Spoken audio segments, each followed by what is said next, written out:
No one will notice. Right, it's 1 minute past 7. Perhaps we'll get a start. A few things before we get to anywhere. I'd like to say thank you to Mrs. Jackie Stanford for standing in as the clerk RFO for us again. It's been nice having you here, Jackie. Thank you. But we don't want you no more. I don't want to be here anymore. I've got my own stuff to do. Yes, thank you. The other thing is, there's quite a lot on the agenda to deal with tonight, and a couple of items that might take some time in terms of discussion and debate. So if anybody's got anything to say, please don't speak over anybody else. If somebody's talking and wants something to say, please put your hand up, and I'll acknowledge you and we'll move on. Okay, we'll move on. Apologies for absence. There's only one, it's Lee, he's still in Dubai, I think, isn't he? Right, Chairman's report. Update regarding the position of the clerk. Well, we have one. We have a clerk stroke RFO who will start on the 4th of November. Yeah, it's good. Very good. I won't tell you where she is. She is sitting in the audience. Yeah, it's Heather. Yeah. Sorry, it's not you. Okay. Yes, she starts on the 4th, and we're looking forward very much to working with her, as she is looking forward to working with us. She might change her mind after a week or so, but never mind. Right, code of conduct, disclosure of interest. For receiving and disclosure by members' personal prejudice and interest in matters on the agenda. I don't think there are any, are there? Preservation Trust. Sorry? Preservation Trust. Yeah. Okay. Yeah, me as well. So. Oh, what item number is that? Sorry. That would be 12 and 8. It's number 27. So It'd that's be you. 12 and 8. Who's that card? Okay, public questions. Have you got some? Right. It's noted, okay. Right, public questions in respect of items on the agenda. Anybody's got anything to say? Sorry, Steve. Sorry. What's that? What's that? Oh, public, no. Thank you. Steve. Yeah, hi. Item 13, Dave Market Garden Sale. Okay, are you speaking on behalf for Lee then? Because Lee would normally have done it. Village people. Village people, okay, 13. Okay, when we get to that, I'll be certain where we go. Okay, thank you. Right, minutes of meeting held on Thursday the 3rd of October. To approve the minutes, I think everybody's seen them, and everybody's made necessary changes. Happy for me to sign them? Yes. I've got a copy here, Jackie, I'll sign these.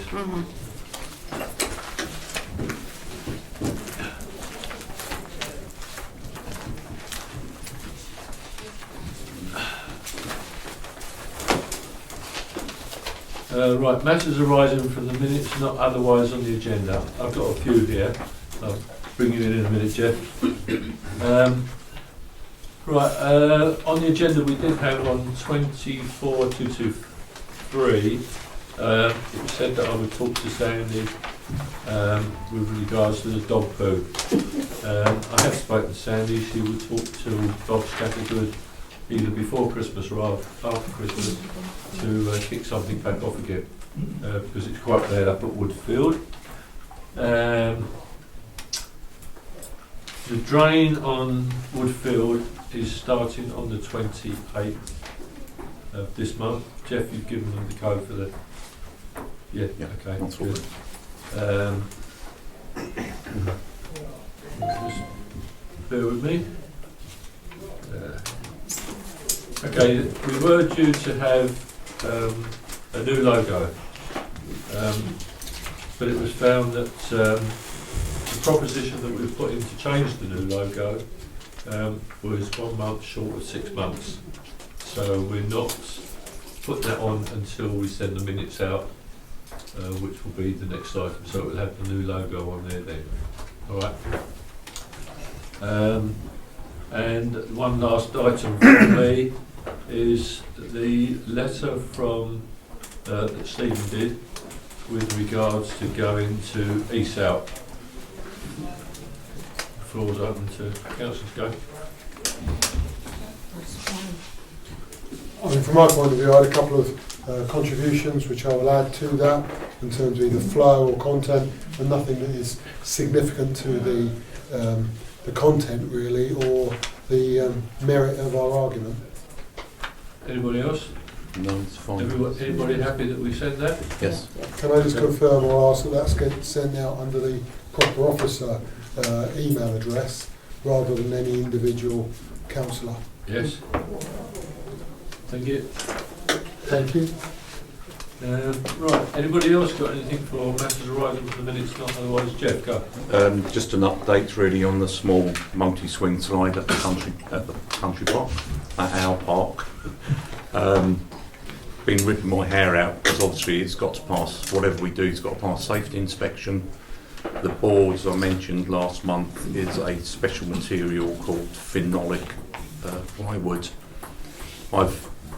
I couldn't get an agreement of the inspection team to replace it for such a material until I'd tried sourcing it from every known sources in the UK for the correct part.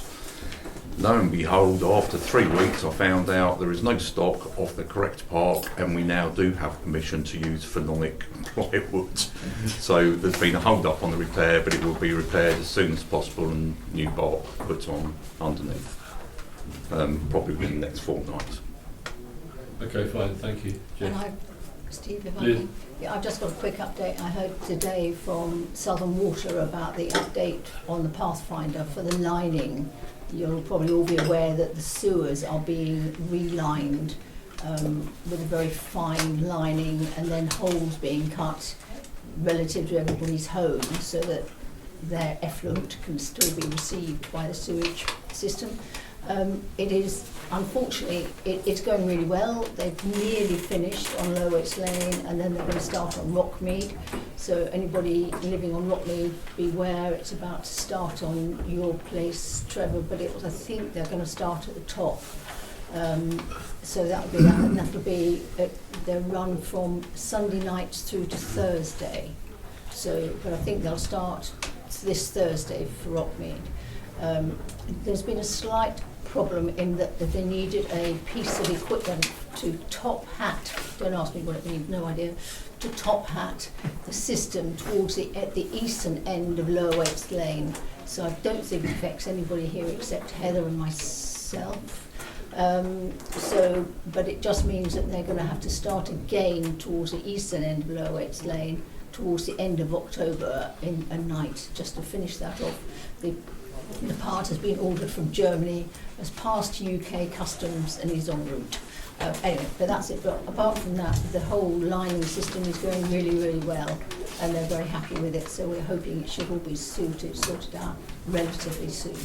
So that's just an update on the lining for everybody. Thanks, Lynn. Right, Channel 8, Item 8, I'm going to add that to Item 12 because it's on the agenda twice.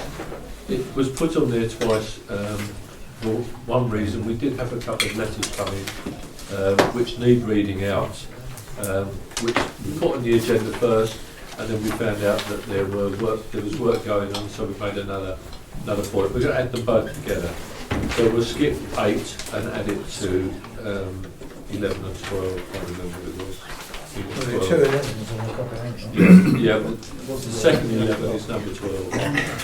So on the agenda, number 11 is second 11 is number 12. It's actually just, I actually did the agenda, so just to let everybody know, I just did it to see that people were actually paying attention to it. I was. It was one of the things my old boss used to do, to say, I just did that deliberately and wondered if you were paying attention. So I just thought I'd give it a whirl. Okay, financial matters, number 9A. County District Report. Item. County yeah, District. Yeah, my Seven apologies, district sorry, councils. yes. Tim, you were first. Yes, no, well, the major report is concerning the Market Garden site, but as this is an agenda item later on, and as we brought Stephen Baker to accompany us to a meeting with Rother District Council last Thursday, it's probably best that Stephen puts it into his report. Okay. Yeah, To do so. is that okay? Yeah, of course. Yeah, otherwise we're just sort of doubling up, I think, what you were going to say anyway. I'll take that tidal wave and deal with it. Andrew? Yes, just very briefly, because we're busy tonight.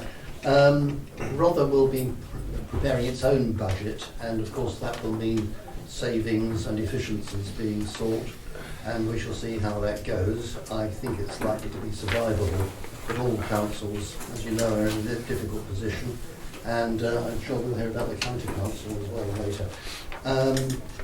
The pet lavatory is now closed for the winter, which I'm very sorry about, and Pet Parish Council is consulting its residents about whether they will agree an increase in the precept to pay for the Parish Council to take over that particular facility, and we'll see how that goes. I've got great sympathy for them. They're a very small parish council, only 800 and something inhabitants, being expected to run a lavatory with a cesspit, which of course is very expensive to empty. So I'm sorry about that.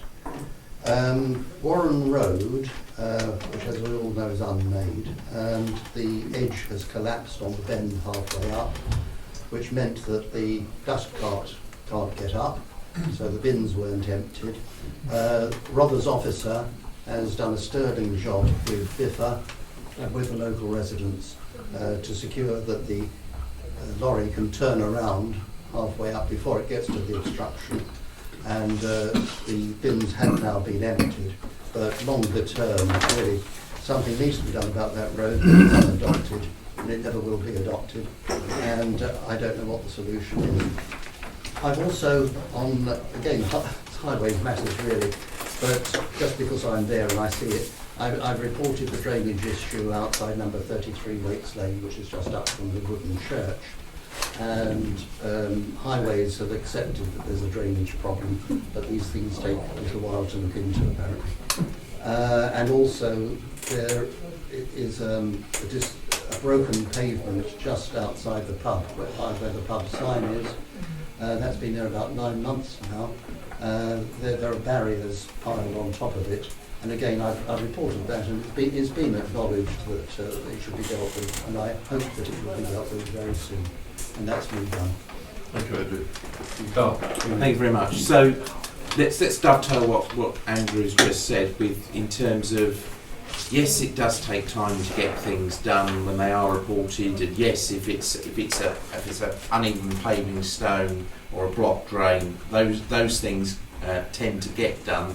The things that still irritate people are when potholes don't reach intervention criteria and you have to wait until it's a big hole before it gets done, and that's the bone of contention.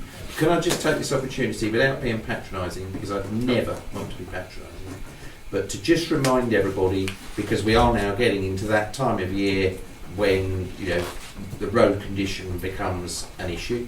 And it's just to remind everybody, when you do see issues, to report them. Don't think that somebody else has already done it. I know I keep saying it, but you'd be astonished how many times it turns out that when I investigate a particular problem pothole that 3 or 4 people have spoken to me about, that nobody's actually reported it. So it's just, so any drainage problem you see, if you see a block drain, potholes, obviously uneven paving stones and trip hazards, just do report them in. There have been some changes around the officer structure in terms of the operational side of things at county, so we've got yet another new steward,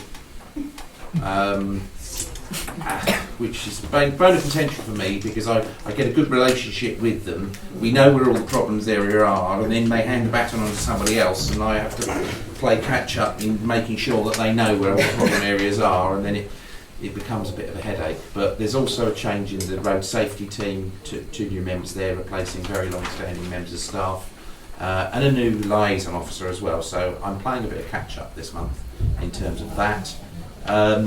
In terms of, Andrew just alluded to it, county budget is a really difficult time for the county council because, and I know I've said it before, but without wanting to take up too much of your time, the increased costs of looked after children, which are astronomical, and we've got a lot of them. The figures are just astonishing. Home to school, transport, adult, social care are all pressure areas, but the gaps are multi-million pounds. I could take you through a presentation of all of it. Thankfully, I won't do that. But suffice to say, there are 11 consultations out at the moment just on adult social care, talking about some of the things that County Council might not do. These are serious times for local government because it's not just East Sussex County Council. But would I say Sussex County Council is different? Yes, it is, because of the demographic that we've got in East Sussex in terms of the age profile and in terms of the needs. And there isn't an extra weighting, and with government come along with bags of cash and say, well, you know, East Sussex, you've got a different situation, despite the fact that we lobby hard. So we are in quite dire financial straits. So to stand still, just so you could understand the context, if we were to make no savings at all, remember we've already made savings over a number of years, well, a decade or so, if we were to stand still, you'd be looking at a 14% council tax increase. That is what you'd be looking at. But as things stand, even if we wanted to, and to be clear, I'm not advocating that we do that, but even if we wanted to, we couldn't, because we're obviously capped, as is the district council. I suspect government will do something in the budget. They may, for example, raise the cap to 10%. They may get rid of the cap altogether. They will have to do something, but I suspect it will be hidden down in the depths somewhere, because there'll obviously be headline issues that people will want to discuss as a result of the budget. But I don't suspect for a moment that whatever they do for local government will cover the gap. So it's just, do you know, I put that on for my son every day. It's the only thing that makes him laugh. But he's 22 months old. But in all seriousness, these are serious times for local government, because the cost increases, and it's not, people always blame COVID, but it's not COVID.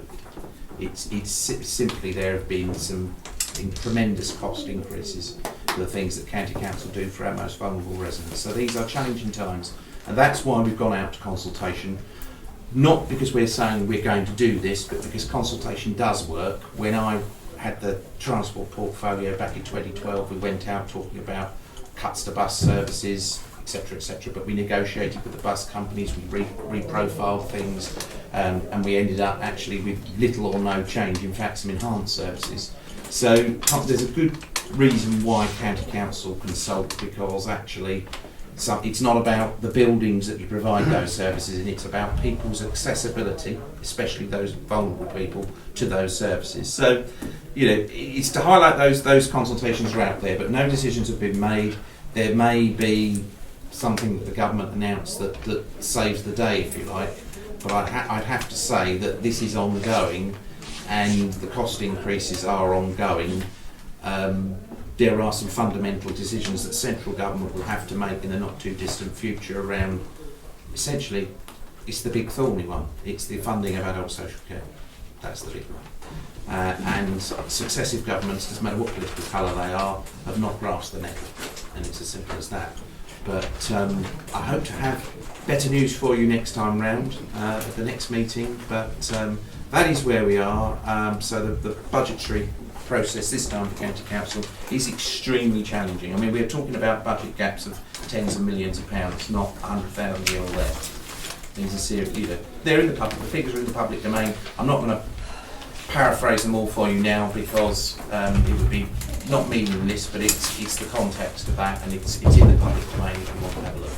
Sorry I've gone on a bit. Thank you very much indeed. I will have to disappear to breed at some point, but I'm here for a little while. Okay, fine. Okay, so we're moving 8 to 12.9. Financial matters. Consider and approve the attached schedule of payments for October. You've got them in front of you. There is one that isn't on there, that's AV Fire and Security. It hasn't yet come in. If it don't come in, don't bother. Okay, go to the next one. Everybody happy with those? Yes. Yes. Right, I haven't signed anything because I've got them together, and it says sign that the chair checked them. That's a bit stupid. Perhaps if somebody like to read through a little bit later on, just sign them. They're okay. Right, to consider and sign the monthly bank reconciliation. There is no bank reconciliation because Rialtus is still not up and running yet. It's not a difficult thing. Money out, money in, balance and it should equal.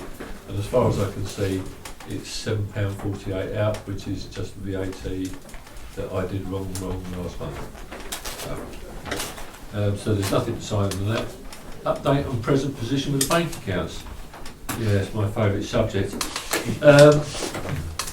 I'm trying to arrange for the ex-clerk stroke RFO to meet with our new clerk stroke RFO on the 5th of November. It's proving a little difficult yet at the moment, but I will resolve it. The problem being is that they won't hand it over because we don't have an RFO. They're right in what they're saying, but they're being just a little difficult in terms of when can we meet. But it will get resolved. To consider application for the Royal Seal money applying for Channel Way. Well, I think we need to move that on to number 12 as well. Because that has been moved to the November agenda for the 26th. It has to be in by the 29th, so we can decide then on the 26th if we've got costs. If we've got no cost, then there's not much we can do about that. Yeah, that's all up from that. 10, to receive an update on Project Haven. Yeah, thank you, Chair. I have circulated a written report to Council, but just for the benefit of everybody else here, it's basically good news. The foundations for the memorial are now in the ground. The names have been inscribed on the granite face of the stone by the stonemasons, and installation is imminent. So, bar any unforeseen calamity, the memorial should be in place for Remembrance Sunday, 10th of November, and it's Fairlight's year for hosting that. The War Memorial Group is now meeting weekly to devise, arrange and manage the full-scale dedication event, which will be at 11 a.m. on Saturday the 30th of November, in the presence of the Lord Lieutenant. The list of invitees will include relatives of the men and women whose names are on the memorial, community leaders, members of local organisations, the Royal British Legion and the wider Fairlight community. The event will blend secular and religious threads, will consist of appropriate readings, music and recollections, as well as more formal and traditional elements. And at the conclusion of that, around about 12 o'clock, there will be a ceremonial unveiling of the memorial just outside in the church grounds by the Lord Lieutenant, who, as you know, represents the monarchy. I think, hopefully, it's going to be a good event. And it's been a long time coming, but I daren't say we're there because there's tempting providence. But the whole War Memorial Committee would like to thank the parish councils, past and present, members of various local organisations for the tremendous help and support that we've had. All the donors made it possible for us to achieve the necessary fund without, of course, the public finances. So stay tuned for further details. Okay, thank Did you. you give us a date for this? Yes, the actual dedication event will be the 30th of Saturday, 30th of November. Yeah. Okay. I know you wrote it in your report, but for the benefit of Yeah. Yeah. Thank you for I that. didn't hear you speak today. And it will be 11 o'clock in the morning. Hayden, have you by any chance found out the list of the donors now? So, because I know there was an Well, of issue course. about not knowing who the donors were. Yes, there is a list of donors. Some donors, of course, donated under conditions of anonymity. So it will not be a published list. But yes, there is a list. And Has it been made available to you? I gather it wasn't made available to you at first. We have access to it. You've yes. access to it now. Yeah. Excellent, thank you. Thank you. Okay, thank you. You, again, Hayden for Hastings Country Park. Yeah, very brief on this one because Councillor Baker and I are working together on that. We'll progress the Freedom of Information request in due course. Our initial request to Hastings was turned down. They suggested that we approach Groundworks with the same questions, which we will do. But the most recent information about the Bale House is they've got a lovely programme of half-term events for children coming up, exactly the sort of thing that the Bale House was designed for, and that should be good. I'm not aware of any other issues, except we still have this ongoing problem with boy racers at night in the big car park, and that's also being pursued with the police and other relevant authorities. Okay. I don't know whether Steve wants to say any more. And Councillor Maynard mentioned that there was no reason why you shouldn't write to the head of Hastings Council with regards to the Freedom of Information Act. We did. We have You done did? it. Oh, right, okay. Yeah. And you've had no reply yet? It was turned down. It's turned out. Yeah. In short, we've been blanked, we've been rejected by the CEO and all the officers that we have approached on Hastings Borough Council with effectively the same response, and that is none of your business. Discretion. I hate to praise it, but I think Yeah, it's a reasonable absolutely. praising.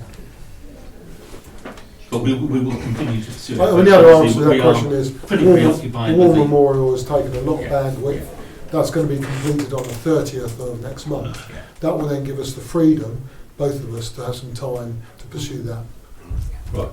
Carl, you want to say something? Only to say, I'm trying to recollect exactly how our conversation went, but have you written to the leader of the council?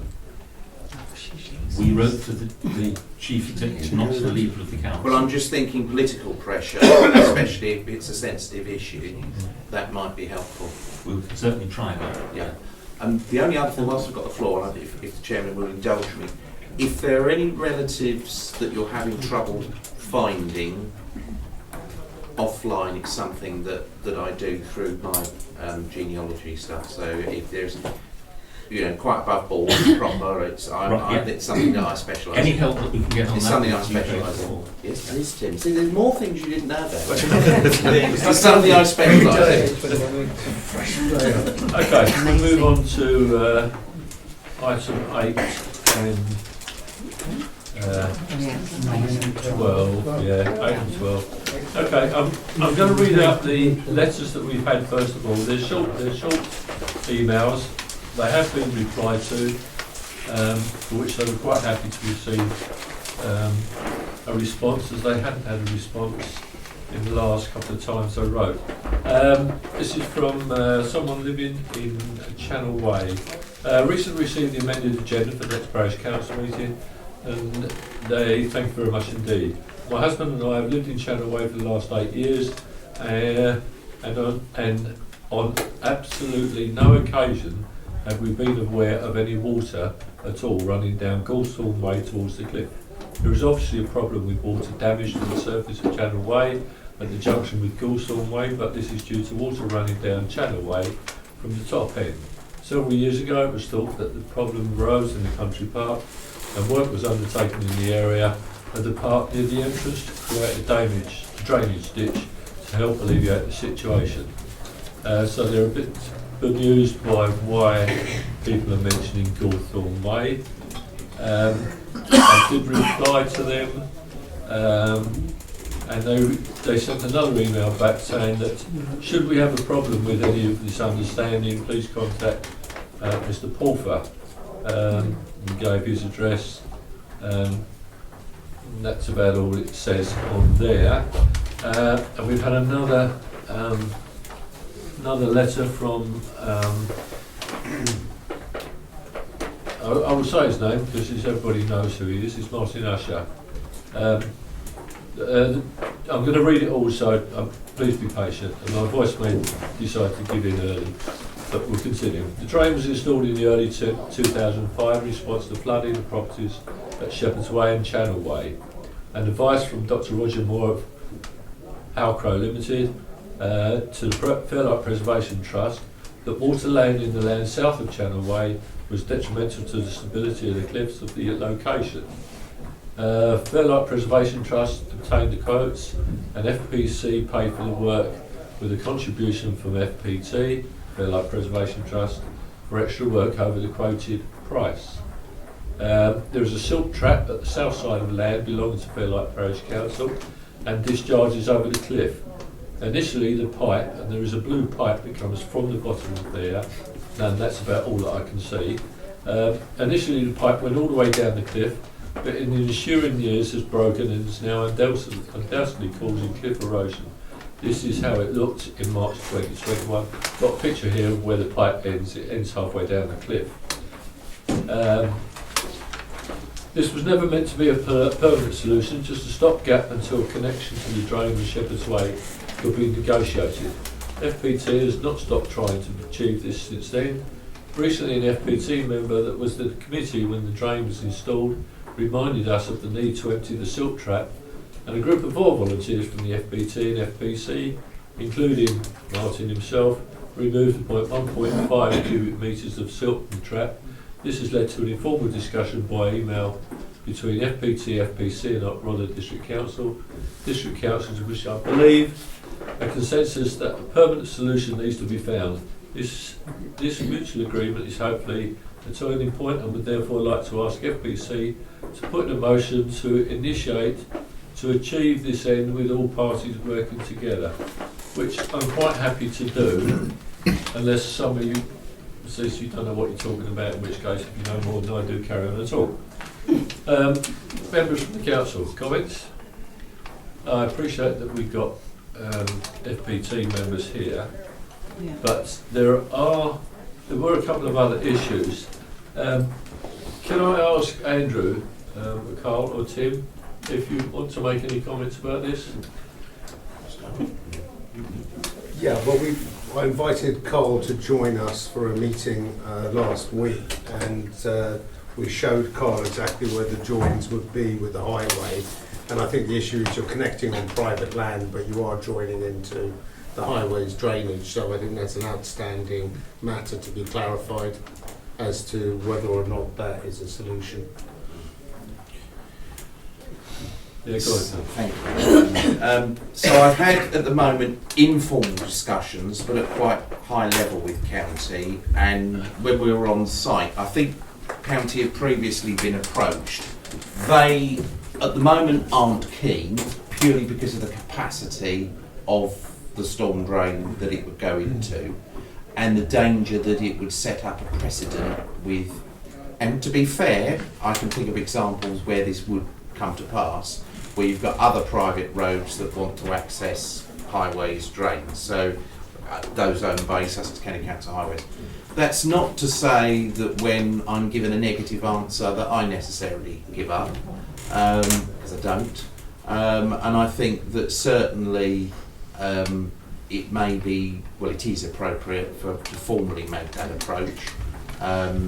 But as I say, the informal discussions I've had at assistant director level, I haven't gone to the drainage team, I went straight to the top, but I had an informal conversation, and as I say, that conversation I only managed to get hold of him today. But I think, another formal request. I think again, the caveat to that is that obviously under normal circumstances, when you've got a straightforward problem with a road with standing water, you put a drain, you want to access highway drains, the standard answer is no, because of capacity issues. But because of the wider issues about the environmental damage potentially that the temporary solution has, I think, again, informally, as my opinion, not fact, that I just think that gives us added pressure to try and deliver a solution, because quite clearly there needs to be a collegiate working partnership on this, and without casting aspersions, the reality is that it needs resolving one way or the other, because the current situation with potential damage to the cliff is not a situation that I think you as a parish council or any other council or any council or any member of the public would want to see. No, agreed. can we leave it for you, Cole, to... Yeah, well, I think we need to, I guess, get another, because I understand from the meeting we had on site that obviously county have been approached previously, but I think we need another on-site meeting with the drainage team so that they can see exactly what is required. But I think, as I just said, it's that context of why you need it to happen. I think is hugely important. Okay, thank you. Liv? But just from the expertise point of view, and Martin can concur with this, I'm sure, that the land private owner who owns the piece of land is apparently amenable for access to get this sorted. Is that right, Martin? Yes. Yeah. Okay, thank you. Well, there's no point in discussing possible cost implications because we don't know what the cost is, so we can't say we'll give X, Y, and Z if we give anything at all against other people's contributions. So we can't say anything about that. 13. Market garden site. Stephen. Okay. This has become a fast-moving issue. Much of this information that I'm going to deliver now has actually only occurred over the last 3-4 working days. So, as of last Thursday, councillors Meyer and Groner invited me to Rother District Council Planning Office, where they were promised to be receiving a report on the market garden site and its efficacy and its approvability against plan. I hate to tell you, but that report was not delivered as requested, and both of the councillors have objected to that and asked for it in writing. We were given a verbal report which basically stated that there are no planning violations with the market garden site. Now that's a summary of a almost 2-hour meeting, but that's what the summary statement was. Since then, and I have to tell you that partly because of efforts by this council and by village people, the new Member of Parliament has also got involved and written to the Chief Executive of Rother District Council. So because they've said there is no contravention, no violation to any planning, none of it, not the original or the subsequent plans, there is now being put together a plan of getting a third-party advisor in to give guidance as to their belief of violations against plan. That is literally a cooling cake. That is decided as of today, and by the end of probably this week, there will be a third-party professional guidance as to whether there are violations to the planning or what actions can be taken. Now, clearly, that's a decision by village people what action they take. This council has already stated that it's going to be supporting village people. I'm not going to say how much because that's still in the budget discussions, and so it's not. I'm not able to say anything about that. But that statement was made. The third-party advice is being taken literally as we speak, and there will be a written update, not only to village people, but also to this council as soon as possible. What does that mean? The professional planner in case said he would seek to get it out hopefully by the end of this week or possibly the early next week. The reason that's significant is that the Chief Planning Officer advised that planning approval is imminent with the exception of 2 or 3 outstanding issues. And whilst they wouldn't specify what they were, we have a good idea of what they are. So I think that's a reasonable summary of the situation. Yeah, I think just for the benefit of people listening, what we were told was that the buildings which have been built comply with the plan in terms of their size, their location, their elevation above sea level.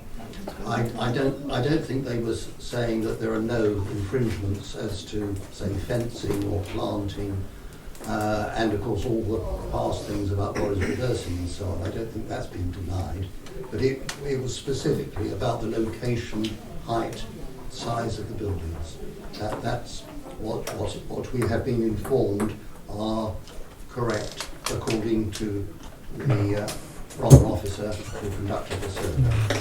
So the real answer now for everybody is that we are now in the hands now of a third party. That report will be forthcoming fairly soon, and then we will know what action further to take. And, you know, let's just give a shout out to village people. The information and evidence that they have provided was both extent and detailed, and so the third party has said, this is very good, I know exactly what I'm dealing with. And, you know, we're going to give them a shout out. And I'm also going to give a shout out to the two district councillors. They were very vocal in their disapproval of not delivering what was promised by the planning office. So, you know, I think we have to say thank you to them for their efforts. Questions? Yes, Jeff.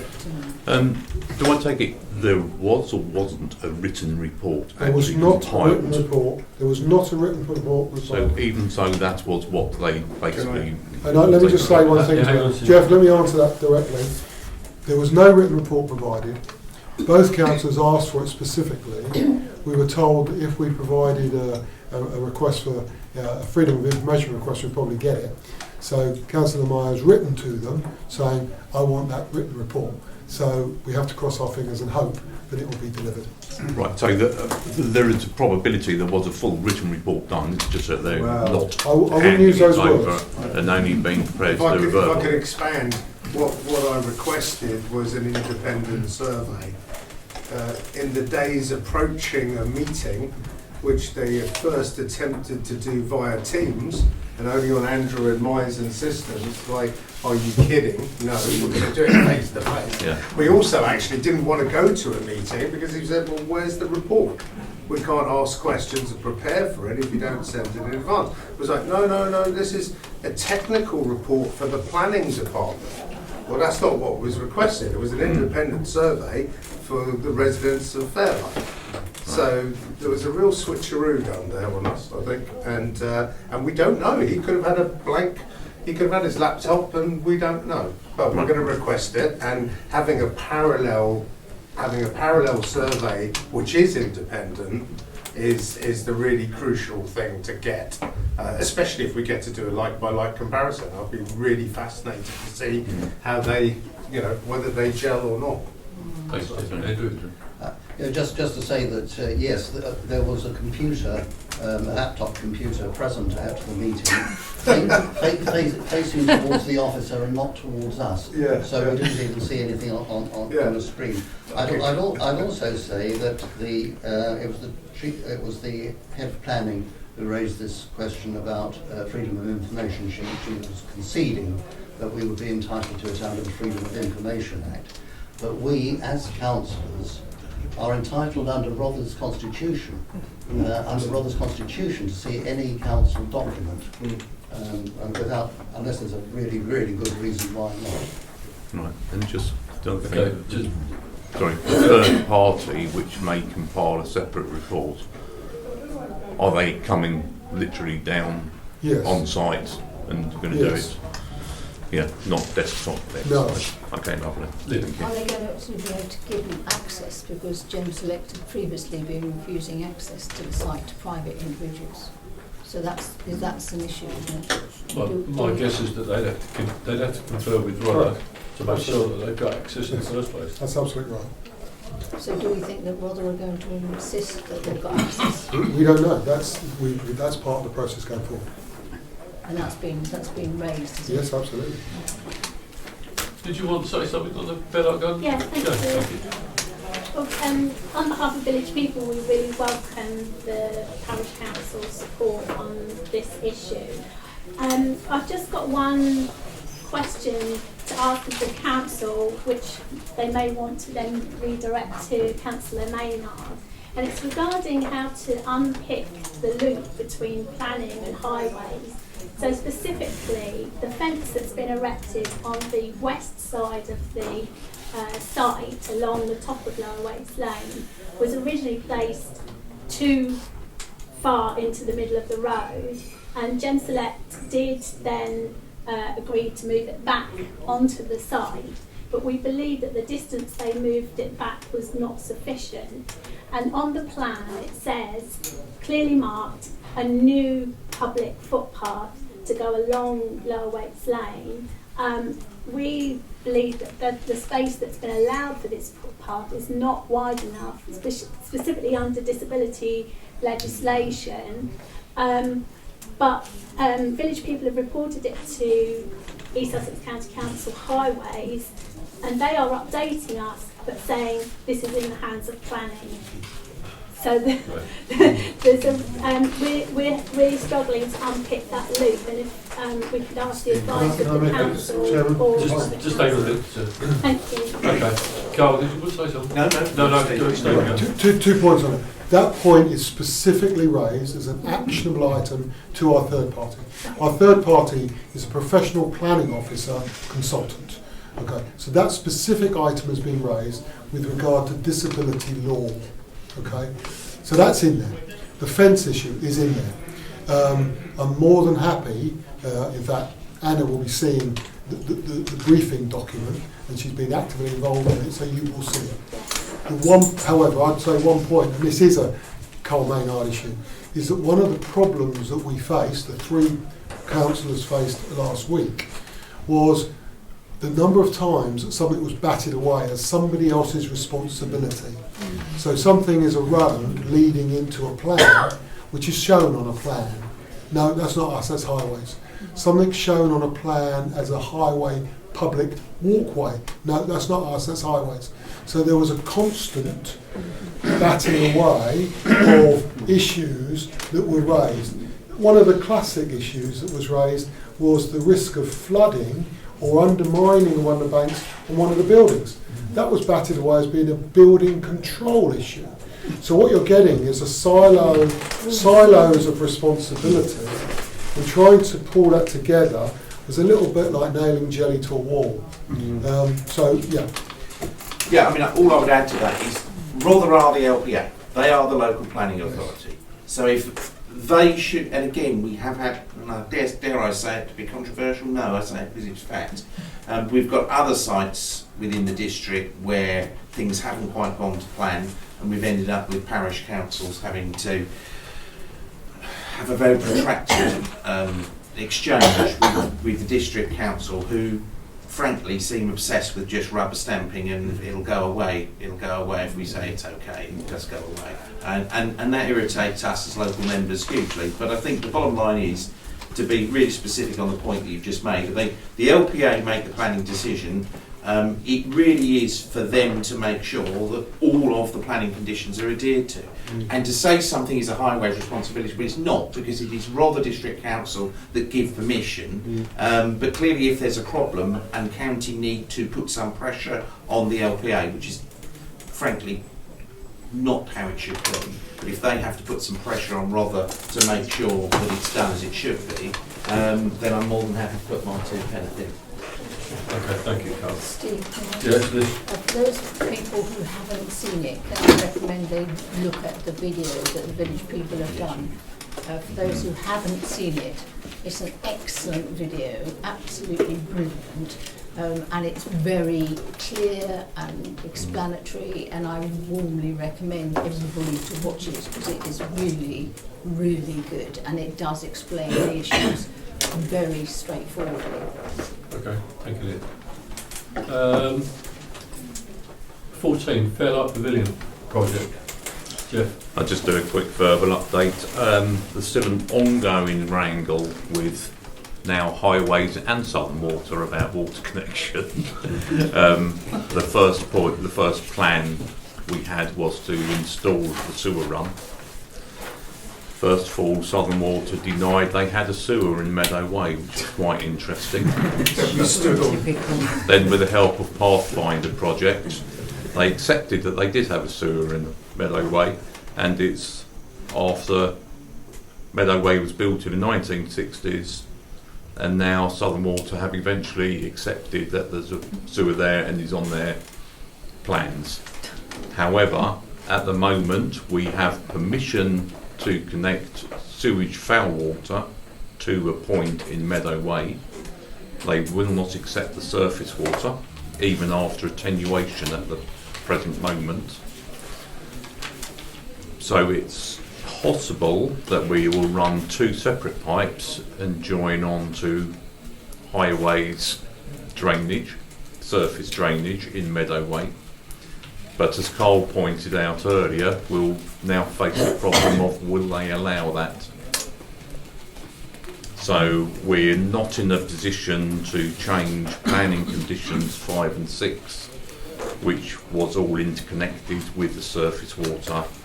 And before all these jigsaw puzzles are in piece, I'm afraid the point 14, item 14B, will have to be resolved at another point in time.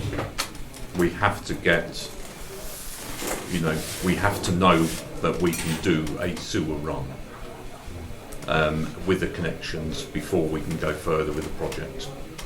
It's as simple as that. Okay, Jeff, thank you.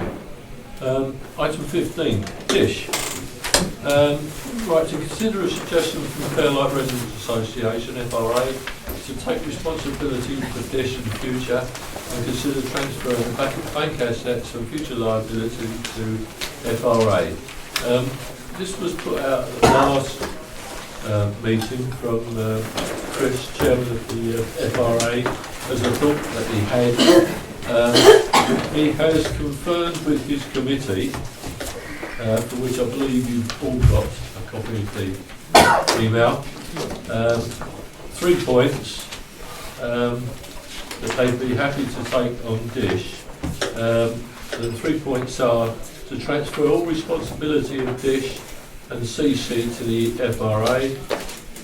Number 2, to transfer all associated donated monies currently held in the earmark reserves to FRA. A commitment to continue payments to fund the hire of the village hall until March the 31st, 2025, sorry.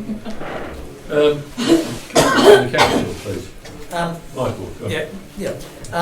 First of all, I should tell you that, in case you're not aware, that Dominic and I were assigned to liaise with Dish.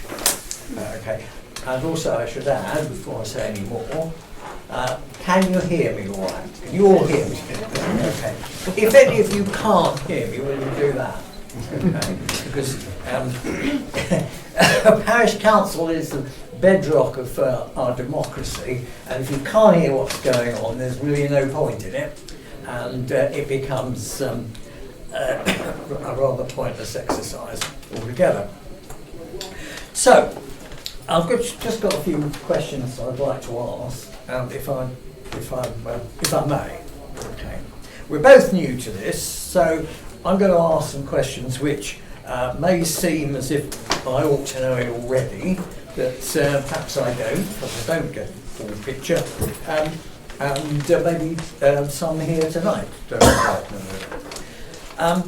I'd just like to check, first of all, before saying anything, there's no point in asking me the rest of the questions, if I haven't got at least some degree of agreement that we want to consider moving Dish to FRA. The other councillors broadly in favour, subject to T's and C's. Okay, that was already agreed last month. Okay, I'll just check. I'm not sure everybody here was aware of that. If you've got your questions, Michael, please conduct them to the council rather than to the members of the public. Okay, fine. We'll call the members of the public in to speak at a time if they so like. I'd like to know, because of the note that I've got here, who we are going to be dealing with when we're negotiating it. So who amongst the management of the FRA is going to actually... That'll be the chairman, Chris Mark. Chris, okay, fine. All right.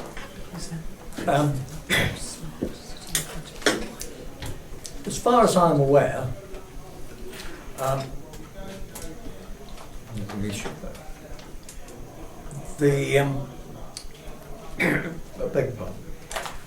as far as I'm aware, Dish at present makes a small profit or breaks even.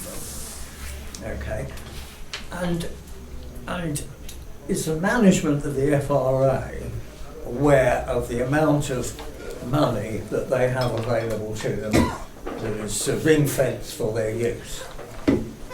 Are they aware of this? No. I'm going to verify with Chris. I think they're vaguely aware Yeah. of what You're the aware. reserves are. Okay.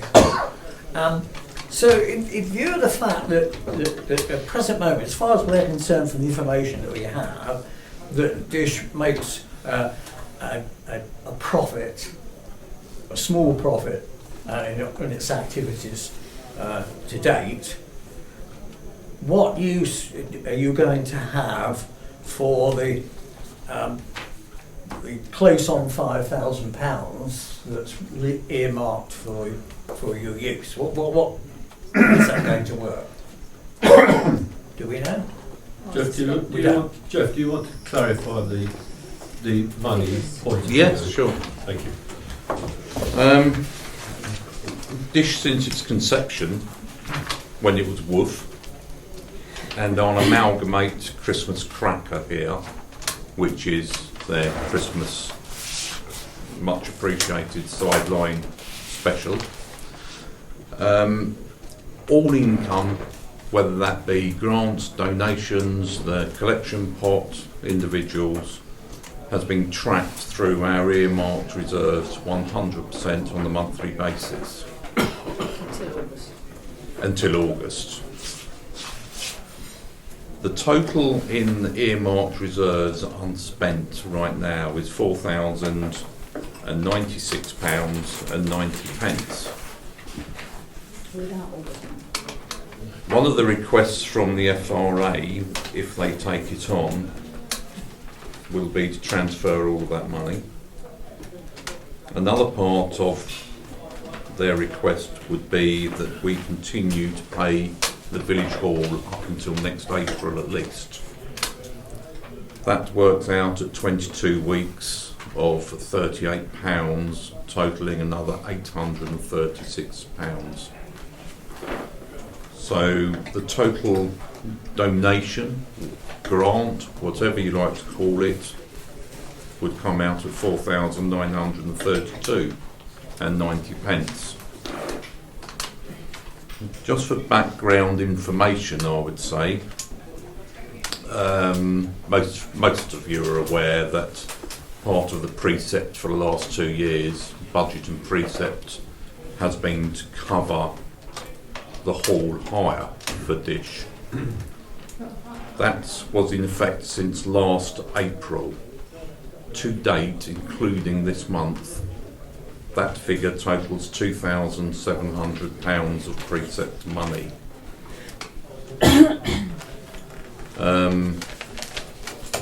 There's not really much else of relevance other than to say the EMR money overall, a lot of it has seemingly been from unspent grants and donations, both from the PC and from outside the PC.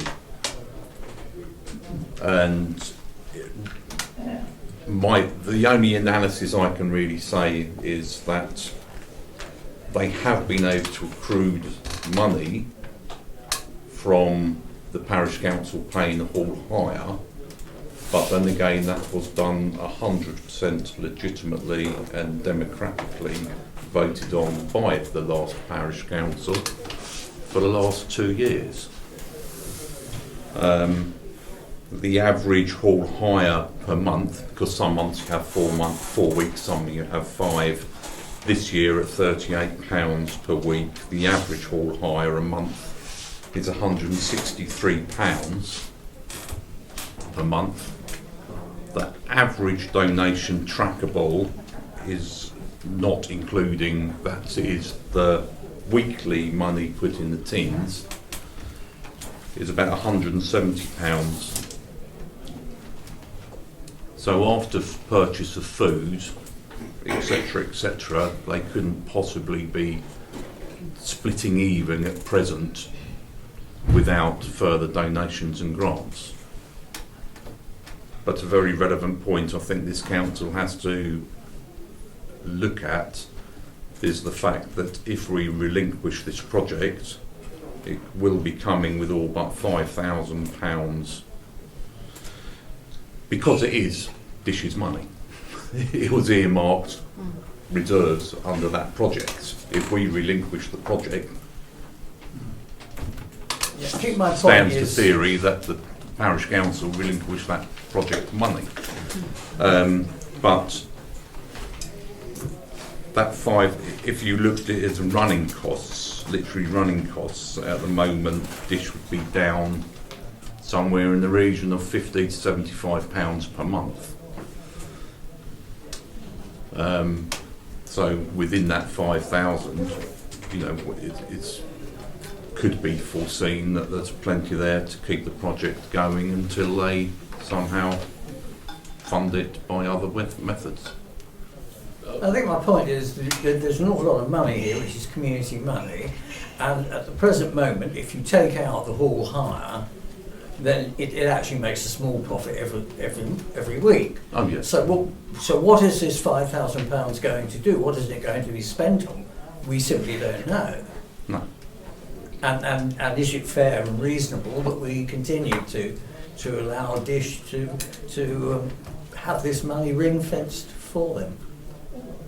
Well, it won't be ring fenced for them, because if you're going to pass over Dish to the FRA, you're going to have to pass over some of that money, unfortunately, and I say unfortunately because it means there are other projects going on that have earmarked reserves as well, and they're going to want the same thing.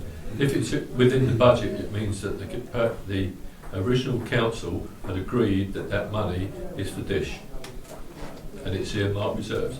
If their money that they've been paying in have been going in to that pot for Dish, then that's Dish's money as well. Yeah, just to clarify a point there. The earmarked reserve pot of 4,096, including the Christmas cracker money, has got nothing to do with the hall hire money. That is a separate pot of money. But on the last year's precept, it was agreed to pay for the hall hire for the year. Out of parish council funds. The parish council fund, out of the precept budget. Not out of budget. Not Out of their earmarked reserves. But, you know, it's up to the councillors, how they view the onward payment maybe of the hall. We don't know yet what FRA's plans are to continue Dish. So if we hand over this, or we use a simple term, they have this money available. Okay, fair enough. It's been ring-fenced for them. All right. So therefore they have it. If it makes, like I've said before, if it makes a slight profit every week, then what are they going to spend the £5,000 on? Because I assume that the profit that they make is X costs. So it sits there, and for what good? Can I intercede? Yeah, there we go. Yeah, thank you. I suspect that the FRA aren't going to continue Dish because they care about it a lot, and the committee of the FRA are very keen on Dish, and there's quite a lot of common people running Dish, involved in Dish, who are also FRA people. So therefore it's quite logical that they will continue it, so I don't think there's any doubt about that, which is great. I'm personally happy that we pass over the control, and that we pass over the existing funds. That seems quite reasonable to me. I'm not quite sure why we should continue out of residents' taxpayers' money paying the hall fee, so that's one thing I'm a bit anti. But as far as the first two things are concerned, I'm quite happy, and I'm wondering if we could have a resolution on those two matters and get that sort of out of the way. Okay, so we've got a resolution from. Was there anything else you wanted to add, Michael? First of all, I think, well, I don't know, but if I'm reading Michael correct, he's sort of basically asking that we should have some security on the future plans of that money, as it is council money at present. when we hand it over. Okay, perhaps we should ask, we're close down in August for a moment, perhaps we should ask Chris what his plans are for that money. Is it going to stay with Dish?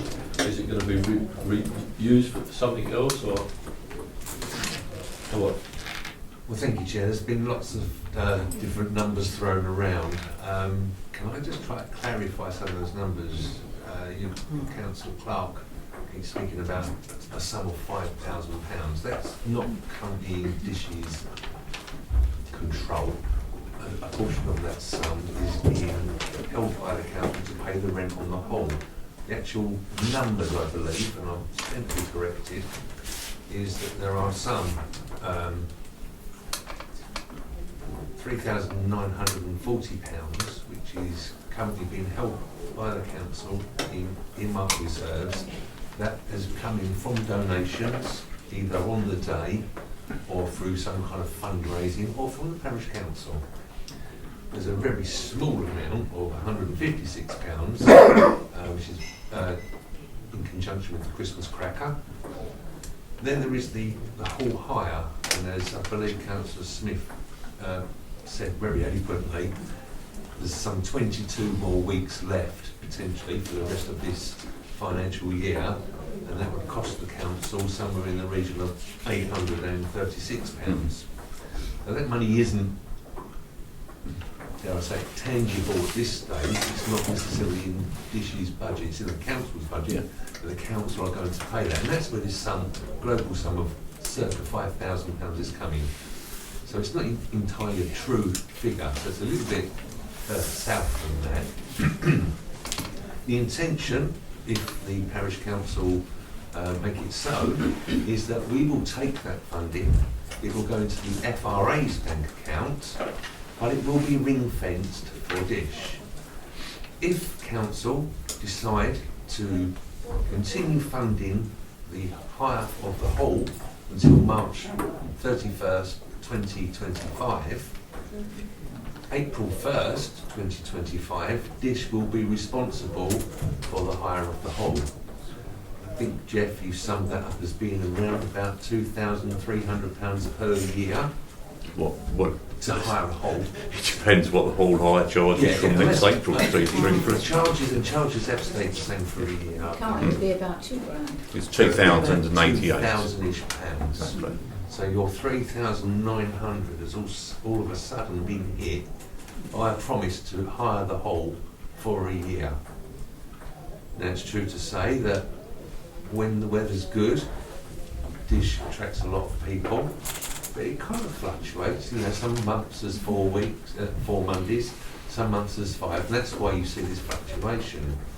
So what you see coming in as a donation on that particular day is all down to bums on seats. And the FRA will try to push at that and make sure we've got more bums on seats. But for every single bum there is on a seat, there's another dinner that's got to come out of that hatch. Now, the money that comes in isn't profit, it's being used to buy next week's food, or in some instances, next month's food, and supplies, and coffees and teas and meals, and stuff like that. So the funding that comes in isn't all profit, it's being put away to be able to pay for the following weeks, months and year. Is it? Michael? Yeah, so you're saying that it's not really profit at all because that money is actually a cost.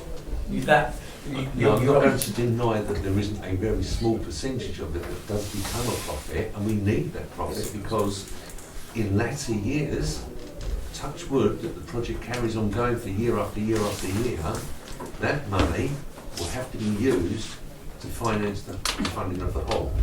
Which is why we're asking you to consider to pay for the hire of the whole through to the end of March, as was promised, just so it gives the project a little bit of a fighting chance. It gives it a 22-week head start. The figure is £836. I'd like to find £836. I'm not suggesting for a minute it's not a lot, but it is maybe a bit of a grip when it comes to hopefully providing the village, their residents, the people that you work for, with a refuge to come to on a Monday to get something nice and warm to eat, a nice drink, and socialise with people that they don't even know that they're friends yet. When they come along to it, they're making those friends. Okay, fair enough. You've explained the situation. I don't have a problem with you having the money. I'm just concerned that it will actually get used for the benefit of the community and will keep Dish going. Perhaps I think in a commercial way, I think that we really ought to pay for itself in due course. So maybe I'll try to explain that in another way. I thought I had, but maybe I haven't. The funding that's actually in there at the moment is as a consequence of people coming in and making a small donation. Now, over the last 18 months, I think the dish has been running close to 2 years, if you include the woof bit. It started to accrue that money, and the parish council have been looking after that for Dish. So it's all donations, be it whether it's been from the parish council or any other local businesses. Okay, Just I don't want to go any further. Michael, just hang on. Let Chris finish. Thank you, Chair. What I'm trying to explain to the councillor is that in order to make Dish a success and continued success, and I think Dish are very, very happy with the way it's run in the past, they need a small amount of collateral to be able to move forward. If you strip them of their current assets and ask them to open up next week with no funding whatsoever, it's going to be a struggle, especially if you decide not to pay the hire of the whole of the work. Chair, may I just raise a question? Yeah, go ahead. All I was going to say was £800, in my view, is such a small donation that to move progress, I think we should just say support the FRA until the end of March, and just say, underwrite that money, just say go, because it's a limited period of time, it's not a huge amount of money, and if nothing else, it's a mark of goodwill from the council. Anybody else? I think I'm sure Jackie will correct me if I'm wrong here. I think there is two small aspects that have to be considered by the council, including this money. One is, as I explained, the earmarked reserved pot, and the other is hall hire of the 836. Because the hall hire at present is part of the precept budget, that is not locked in stone to that project in legality, or is it? Because any budget is movable, so flexible. So if we cease Dish as of the end of this month, it has to be appreciated it would be up to a council vote of whether or not we relinquish the rest of that hall hire money. And the other thing I would like, if it is all relinquished, is that somehow it is ring-fenced by the FRA. So just say, worst case scenario, no one's interested in running it in 4 months' time, the whole thing falls flat. That money, I think, should come back to the parish council, the residual money, and be redistributed, or even distributed by yourselves to other charitable organisations within the village, or something along those lines. For the taxpayers who've paid it. Yeah, hang on just a second. So the money needs to be considered. This is still taxpayers' money we're talking about, whether it's donations or whatever, but it's still taxpayers. The parish council money is not our money, it's parish residents' money, so taxpayers' money, so we need to bear that in mind. So in answer to Jeff Anthony's point there, the constitution is currently being drawn together by Dish. We intend to have a small committee that looks after Dish. We don't want to be in there with our sleeves rolled up, washing up. We feel it needs overseeing.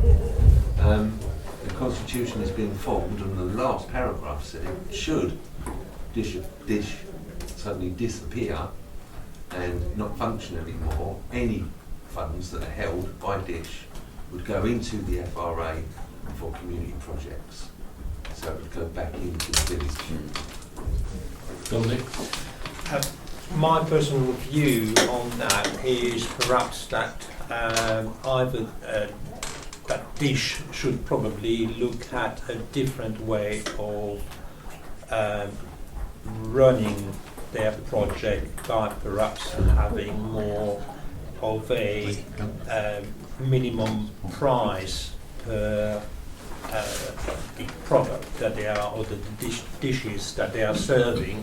So therefore, that would sort of secure more money rather than just a donation, because donation could be 10p for a cup of tea or a pound, and I think a minimum might need to be set to secure the project to be making at least a break even. Chair, if I may, that's not our business. That's not our business. How Dish runs in the future, Dominic, is not our business. The question that's in front of us, in my opinion, is whether we give the responsibility over to the residents and what the financial element of us to them is. How they run it in the future is their affair. Forgive me, but that's my... Chair, if I can just add to Councillor's points there, but in fairness to Dominic, he might not necessarily know about the history of Dish and how it first started off. If you'll pick me. When Dish first started, it was a project called Warm Up Fairlight, WUF. And the whole idea of WUF was because of sudden increases in energy costs and people worrying about whether they could heat their home for the day. We opened the doors to the village hall twice a week, and we also used the church next door. So 3 times a week we invited people in. It would have been counterproductive to say, well, come in, but we're going to charge you £1.50 for a tea, £3 for a bacon sandwich. I understand what you're saying, and if this was a business that the FRA were looking to take over and wanted to make money, then that would be the perfect solution. But we don't necessarily see it as a business. It's an asset for villagers to use. And the whole idea about keeping it free of charge, get some people come in who actually can't really afford £1.50 for a cup of tea, but it gets them in, and the social reward they get from that makes £1.50 not even worth thinking about. Right. But thank you. Just thank you to say. Please. I think you're losing the object of Dish, which has just been explained. It was for people to come in who couldn't afford their heating, that they could come in here, have a hot meal without having to be charged. The pot that's on there is for contributions or donations from the people who are here. You know, it's not a money-making scheme. It's to make sure that the people in Fairlight who can't afford it can come in on a Monday, have a cup of tea and perhaps something to eat without having to put their hands in their purses. You know, you've got to remember what it was designed for. Absolutely. Okay, thanks. Sarah? Yeah, I've always been a supporter of the idea of Dish. I think it's a wonderful idea. I've never been, I don't have time to go, but that's, you know, it's a wonderful thing for the community, and I think it was a great idea that it was started and it should continue. However, it's decided that it manages it. But they will always, as a community group, have access to, say, grant funding and things like that, you know, so that they can continue to support the community without charging people. And then they may even come back to the parish council and say, with the annual thing, or go to Rother, or any other local association that's been given money to. Because you know, we need to keep it going. It's a really good thing. I love the thing they do at Christmas and that as well, because there's so many people on their own at Christmas. They're just having somewhere to go for the day and spend time with people and be sociable is a very, very important thing. They'll still be able to apply for a grant, Yeah. just like any other group Exactly. in the village. No problem at all. Chair, can I just comment on the councillor's words there? Thank you. Yeah, we're already starting to consider that kind of thing. Whilst the project was council owned, parish council owned, the project was restricted to where it could go for Yeah. funding.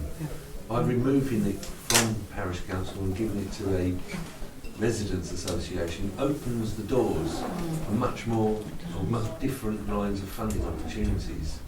We hope that that will help bolster our funds in the years to come, to be able to hire the hall. I think there could be a desire one day to move it into the big hall. At the moment, it's £38 a week. Moving it in there would be slightly more than that. We want to get this as large as it can possibly be. I'm coming in on a Monday. And unless you Is the realise- nursery down there on this road on Monday? Yeah, yeah. Because they used to be in here on a Monday. Yeah, so turn it down. I'm bringing you on some Mondays, and unless you realise 11 o'clock you don't get a seat. Been in here on some Mondays, and at 11 o'clock it's raining sideways outside, and yeah, you can choose whatever seat you like. Mm. But I think the vision for it is for it to get as big as it possibly can, and open its doors to a much wider audience, because it is such a good thing. Yeah. Any other comments from councillors? Okay, so we've got, I can see, as far as I can see, we've got two resolutions here as to what we have to do. The first one is to accept all 3 points on there, to transfer all responsibility of Dish and CC to the FRA, to transfer all associated donated monies currently held in the earmark reserve to the FRA, and a commitment to continue payments to fund the hire of the village hall until March the 31st. Yeah, that's the first one. The second one, as far as I can see, is just for the first two.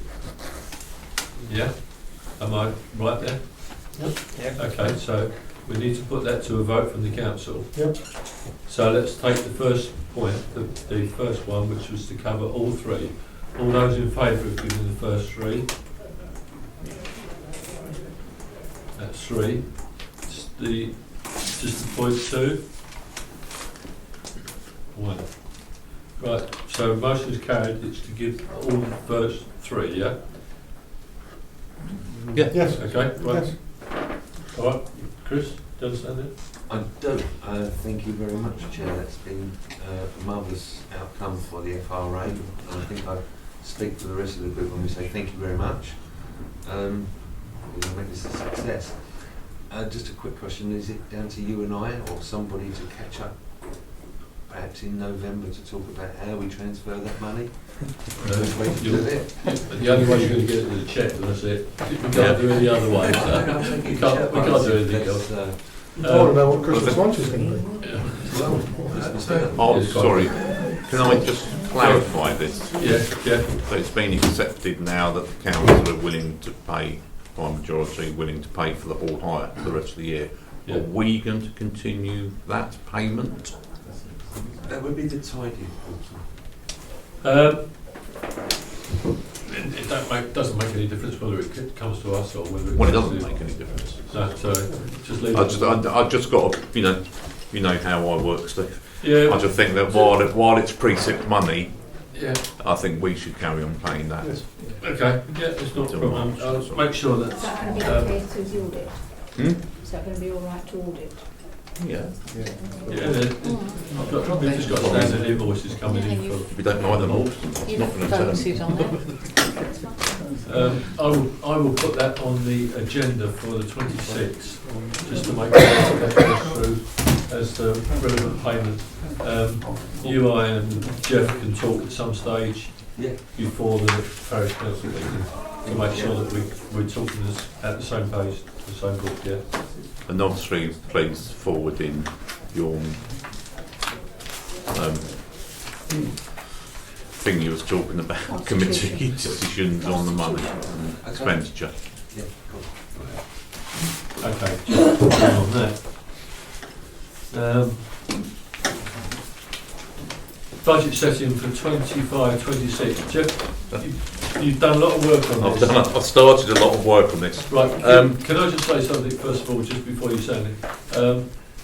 Do you just want to set a date for when Parish Council will sit around and discuss the budget meeting, or do you want to start it now? Because I know you've been doing a lot of work. Yeah. It's up to you, really. Look, we need to discuss it in detail. Right, So, so we finance need to fix a date. We need to fix a date. Lynn, We should have a finance and admin meeting anyway. we've got one on the 12th. Exactly. Fine. You want the budget meeting to carry there rather than just parish council people to talk about the budget and then bring it up on the parish council meeting on the 26th. If that's what suits everybody else. No, it's up to councillors. Sorry? It's up to councillors, whatever. Do you want the budget spoken about at the finance meeting? Yes. It could take some yes, time. Yeah. We need the detail. We need the time Right, to yeah. do the Budget detail. meeting is on the 12th of November then. But can I just say Yes. that, you know, the way I would like, well, the way I think this council should do it from this year on is the now suggested way that councillors look at 2 years previous tracking, the year to date, the projected year end, and anything up to 3 years projection, which has never been done in my memory of previous councils. Correct. But at the moment, we are hindered because we can't get exact bank balances. So therefore, we don't know what interest. I can't calculate the interest 100%. No. So even by the 12th, some of it will be a very good educated guess unless we get bank access. Yeah. Well, we had NatWest. We've got the NatWest it's one, it's the Unity that we don't have yet. Unity, And that's which is a the bigger stumbling one. block. Yeah, Tim.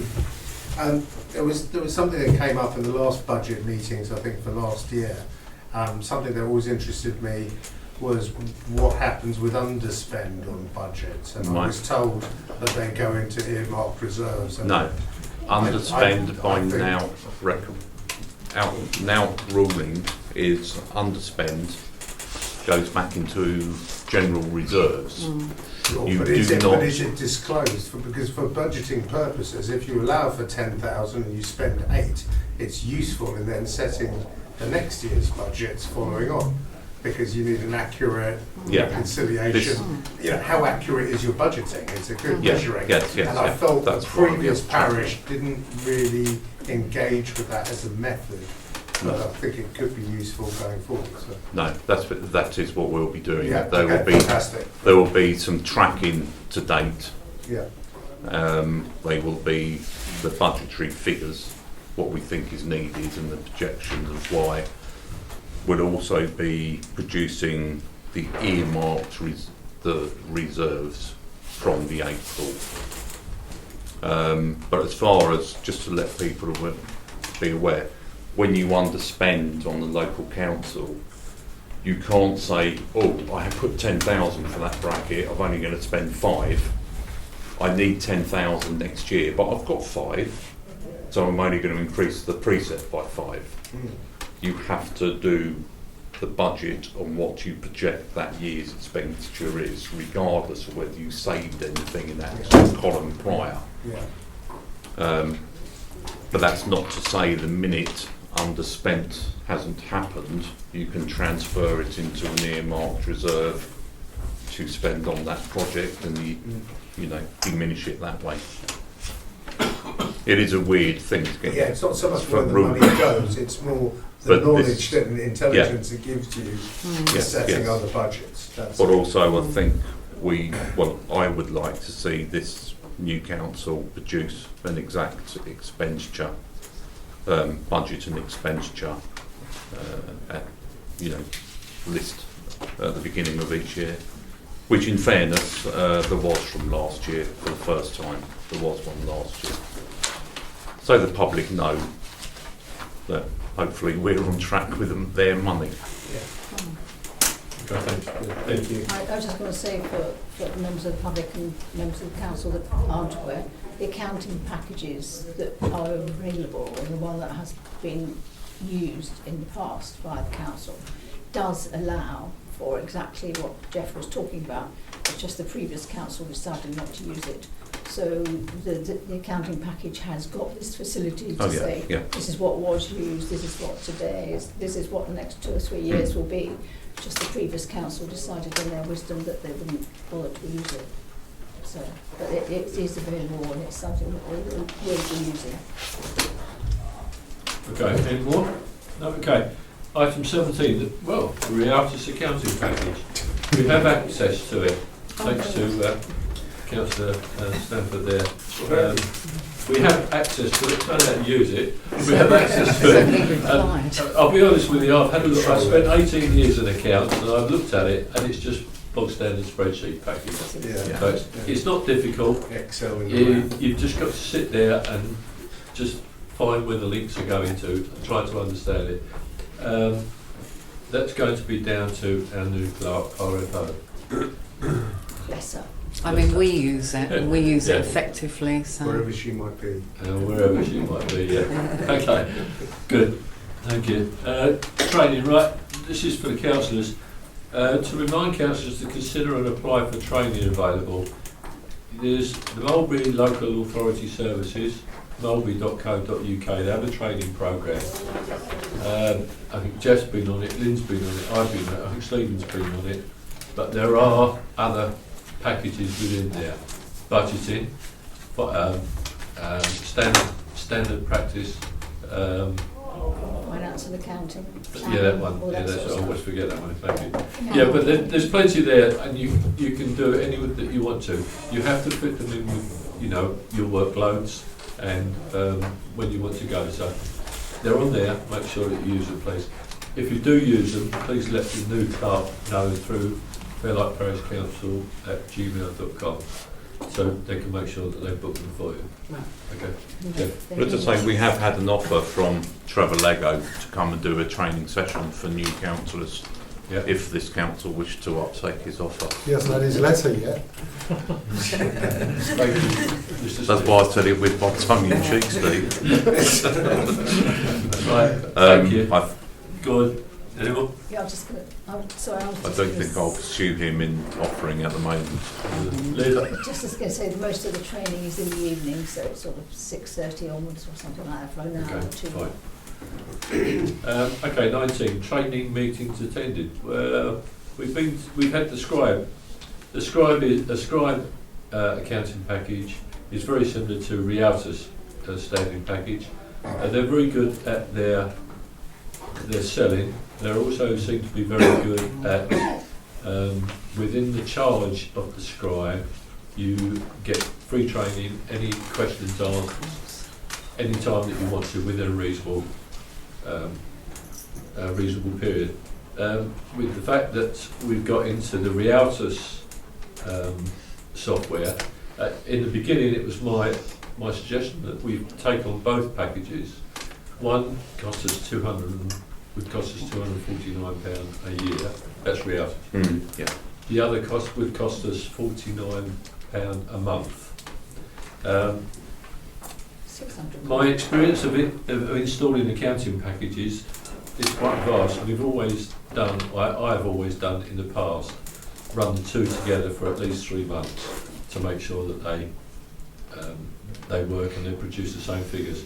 But we are talking about a few £1 million at a time, where you can write off £5,000 if you wanted to, because something's not right, But when you're dealing with 100,000, I don't know whether or not it's going to benefit us really to run with the other package. Councillor Stanford shaking her head there as well. I believe you've had experience of. Yeah, Rialtas is a good piece of software actually. Very good. Okay, so we'll scrap the Scribe business, and I'll go back to them and let them know that we're not going to pursue it for the time being. Yeah. Might be worth discussing it with the new RFO. Yeah. Okay. I'll do that. Okay. Correspondence. I think we've covered the correspondence in all the other other bits and pieces. There were 2 planning applications where they come through, and they were both agreed, subject to concerns. I believe there were. One was 16 May Cottage, Waits Lane, which has been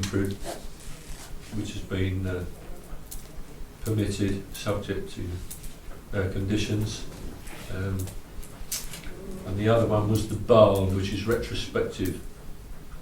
Again, planning conditions were subject to conditions. How you can put subject to conditions in something which is retrospective, I don't quite understand how they can print that. But, there you are. We have had, I've had 2 phone calls from Woodland Way.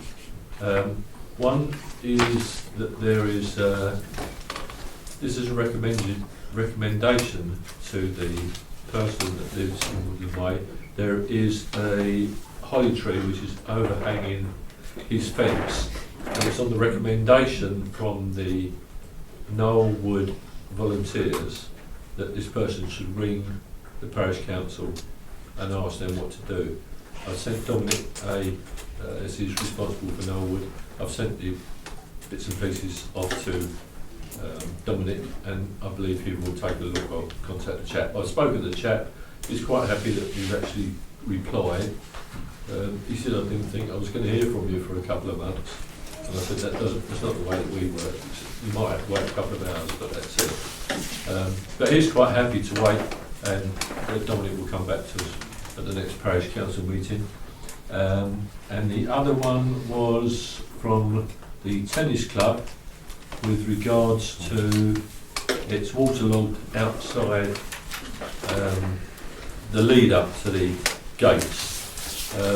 Dominic has gone and seen that, has put the recommendation in, but what Dominic didn't realise is that whilst he's put that in under his company name, as a councillor he won't get paid to do the job. Good try. So, whether you want to review that or not, you need to let us know what you want to do. Okay. Can I say that I also had a look at it, and there was a recommendation or a suggestion from the tennis club that they put down some stuff that I imagine you're referring to a product known as NetPave. Now I've used NetPave at home. It doesn't work on a slope, unfortunately, that's not on a slope, but it does collect an awful lot of water. My feeling is that the NetPave is best used as a material to support vehicles, cars, in a sort of an occasional car park situation on grass where you don't want to pave it. I don't think that NetPave will work under the circumstances that you see up there in the tennis court. Because it will sooner or later, will start to sink into the ground and disappear. The best solution, in my opinion, would be to have a completely new approach to the tennis court by forming a pathway down from the recreation area as it is at right angles to the tennis court, which will mean obviously a considerable amount of work in clearing the various vegetation there is there. That I think would, and having some steps down, but that's a lot more expensive obviously, but it would be a permanent solution. I don't think anything that you would do to that path as it is in wet conditions, as it was when I saw it last Saturday, is ever going to work satisfactorily. It will just disappear into the ground, and it will always be wet, whatever surface you put on it. So it needs a radical solution in my opinion. Dominic, sorry. You go ahead, sorry. As you know, I've never even been to this part of the tennis court, so I had to go and have a look at it because I thought I can't possibly comment on this without actually going to have a look. And what struck me was that pathway gets absolutely no natural daylight whatsoever. It gets no wind, it's completely sheltered from the prevailing wind. The best thing you could do is open it up. The upper side is completely overgrown with brambles, stinging nettles, and an awful lot of very dead-looking trees. Now these could all be cleared and open up. Now, when I looked at it, there's like a little, sort of like a slope down, and then the path is fairly level. And it almost looks like the bottom of that bank is slightly lower than the path itself. You could actually possibly put in like a boggy area, like a wildlife pond or something like that. Open it up, make it look nicer, more aesthetically pleasing, and provide some drainage from the water coming down the hill.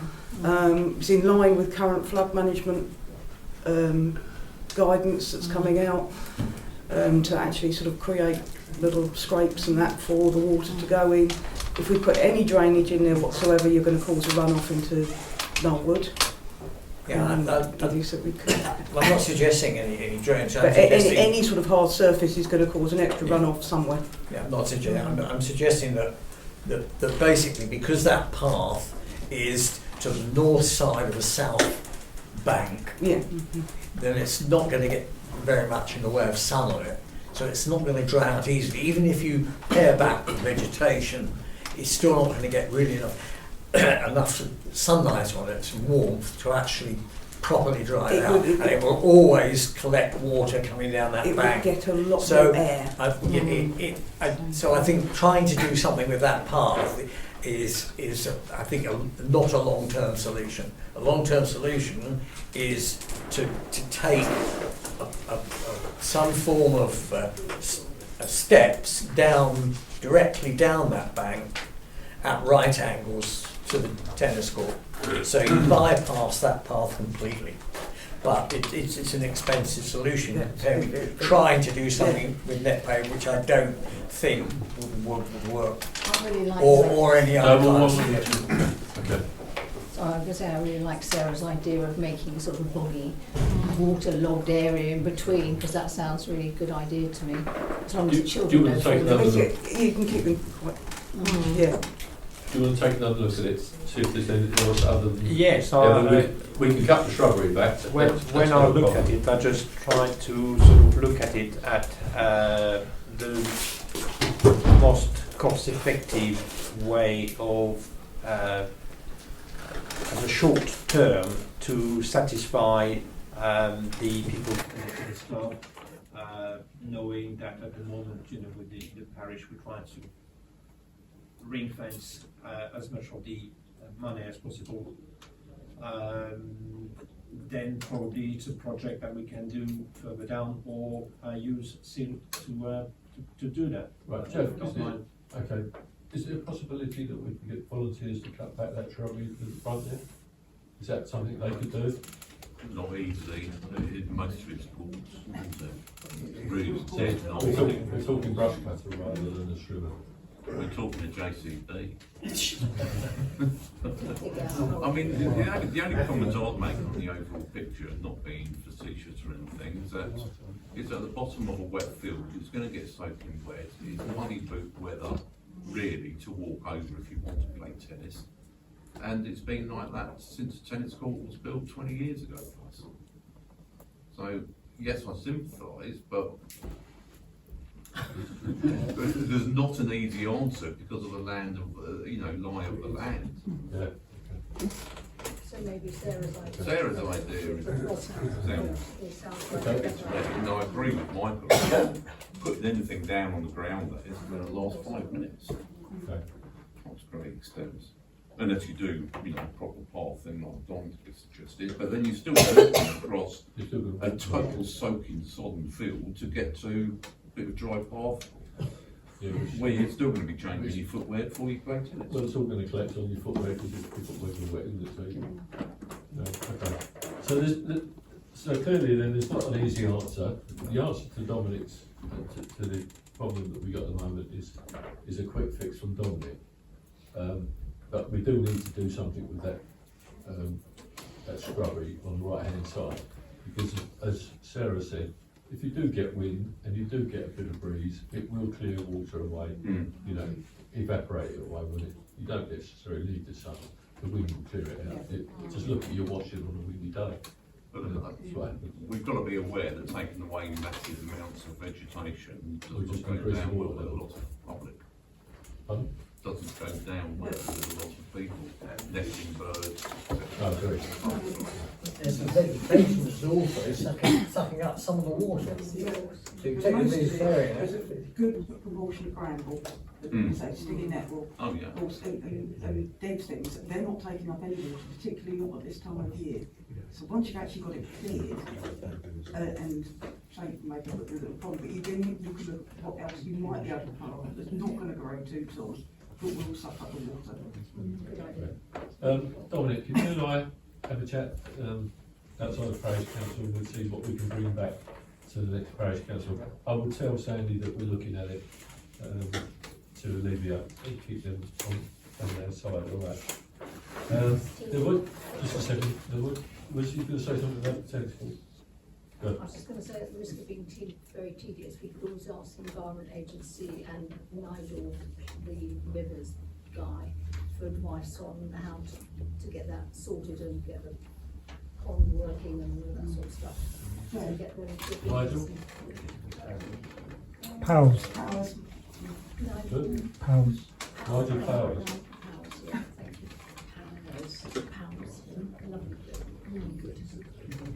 He's the rivers and streams. So East Sussex. Okay. Dominic and I will talk about that and see how we can get around that. The last bit of communication that came in, and it was agreed, this is from our caretaker on Woodfield, deals with the bin liners and dog food bags. She was asked in February, or she asked in February of this year, whether or not the council would pay a contribution towards her public liability. Her public liability, and I've got a copy of it here, and the policy, I've got a copy of the policy, and the amount that she had to pay was £79.09 for £5 million cover. Does the council agree to pay that public liability for the caretaker?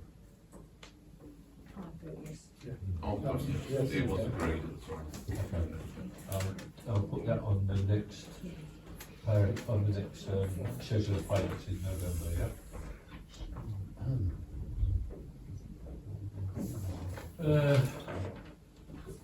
Right, information and or future agenda items.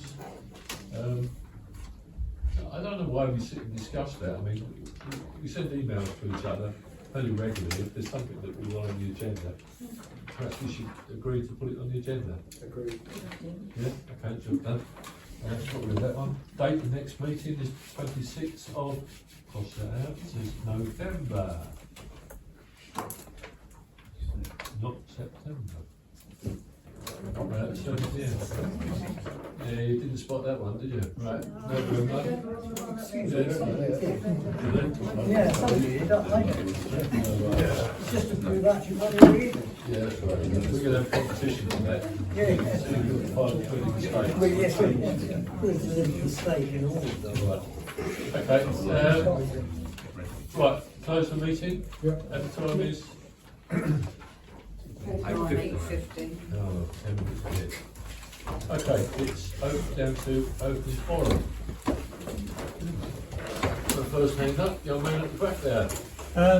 Sorry to be boring and the main guy's gone for the main yard, but any news on the CCTV? Yes.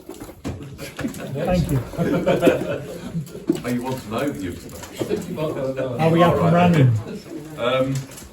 Last council worked very, very hard on it with the Sussex County Council on the assumption that it was East Sussex County Council's post.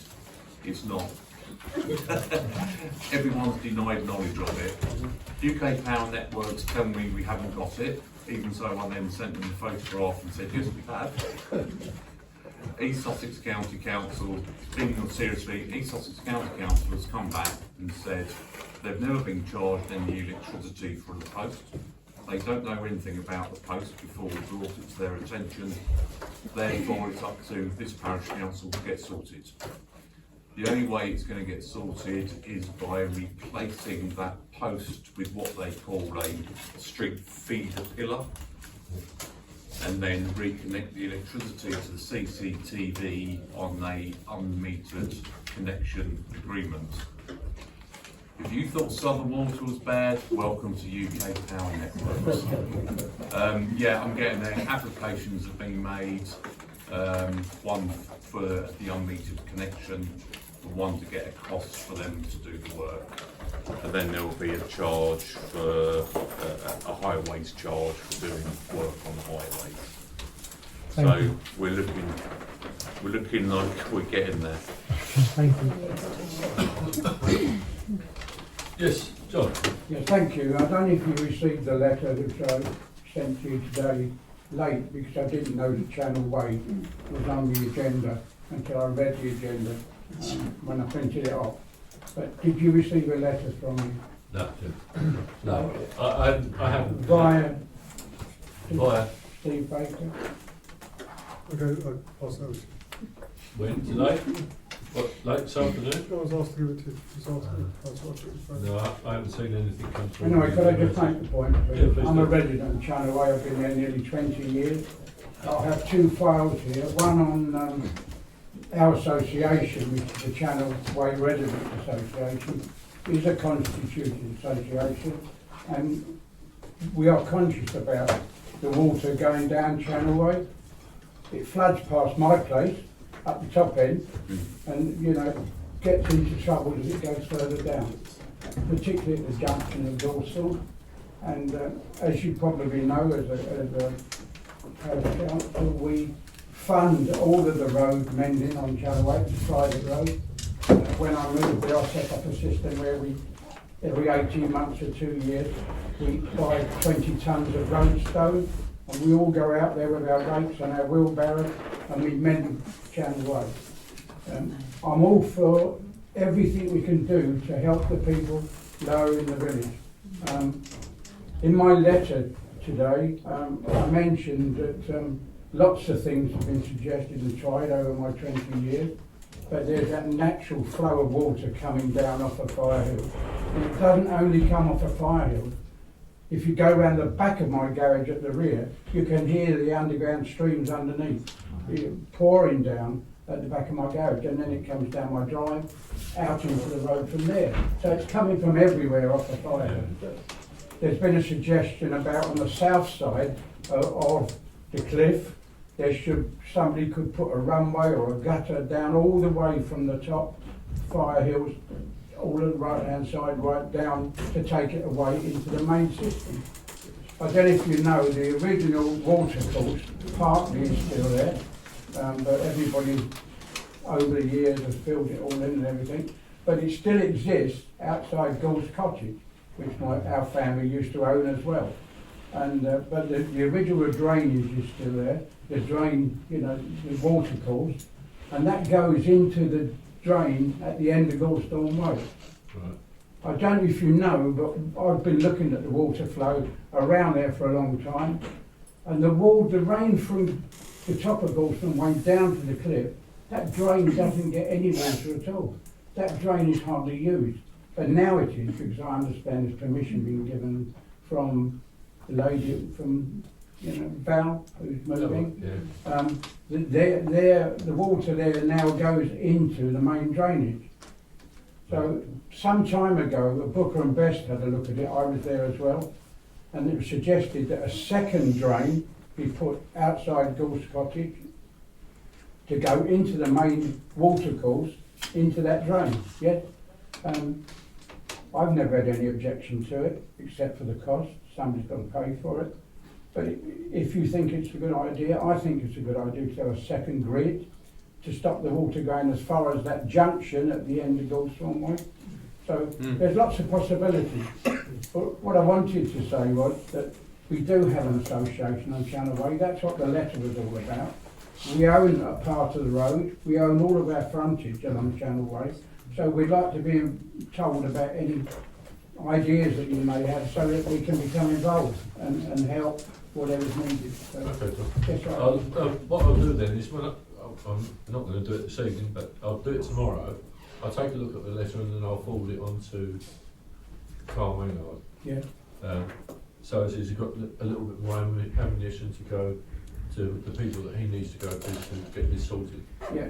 These are files going on since 2005. Yeah. And one is about the association, which is constituted, and the other is about channel waste surface water. Right. Okay. It's a thing that needs to be resolved. Okay. Thank you.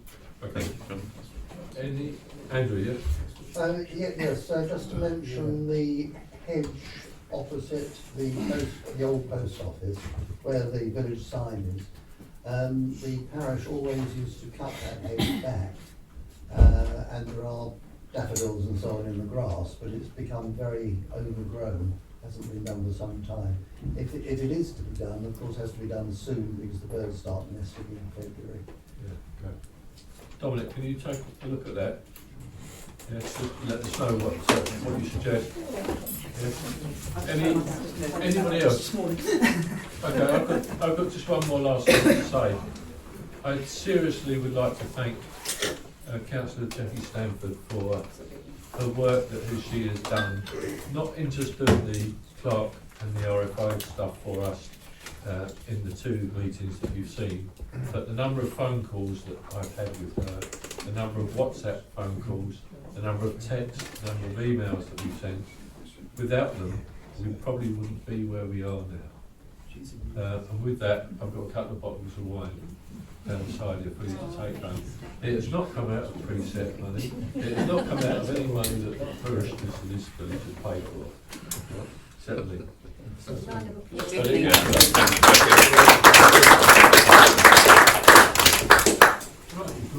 Yeah, we got away from them.